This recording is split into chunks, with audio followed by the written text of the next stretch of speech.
This is why the lawyer cheated on me with her assistant. Catherine is a poor excuse for a butch who submitted to becoming a patriarchal cliché. That's not your fault, Rosie said between overdramatic chest heaves. Lori frowned and gave her best friend the look. You know, I love how much you hate her on my behalf, but you also know that we don't say her name out loud. Are you worried that if I say it 3 times she'll poof here out of thin air? Lori huffed and prodded the pile of excrement a little more fervently.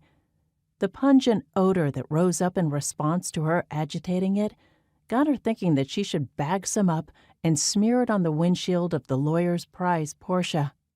No, I don't. She's not Lucifer, though she did a damn good job of impersonating him in those last few weeks.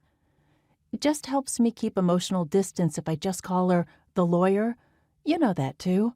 Why are you being so obstreperous? Ooh, stealing that from my word of the week, Rosie said, then rattled the tripod in her left hand. Because I came to help you shoot a new video.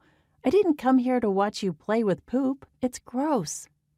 Lori didn't feel the need to point out that Rosie had practically wrestled the tripod from her hand and insisted on tagging along after they'd had lunch. She assumed Rosie was working up to something she wanted to talk about. A favor, maybe. Whatever it was, it must be pretty big for her to traipse out in the mud, risking her white sandals. I'm going to have to call the vet. One of the horses must have a gut infection. Then we should definitely get this video done before it gets dark. You'll need some more donations to cover their fees. Lori tossed the stick to the ground and sighed heavily.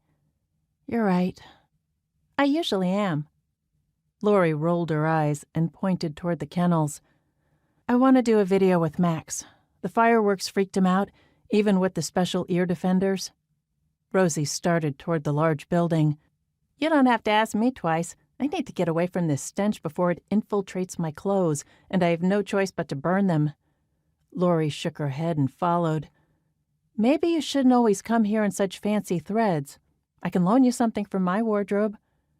Rosie flicked her gaze over Lori's outfit of tank top, jeans, and work boots, and looked vaguely mortified. You do somehow manage to look adorable in your thrift store ensemble, but I need all the help I can get.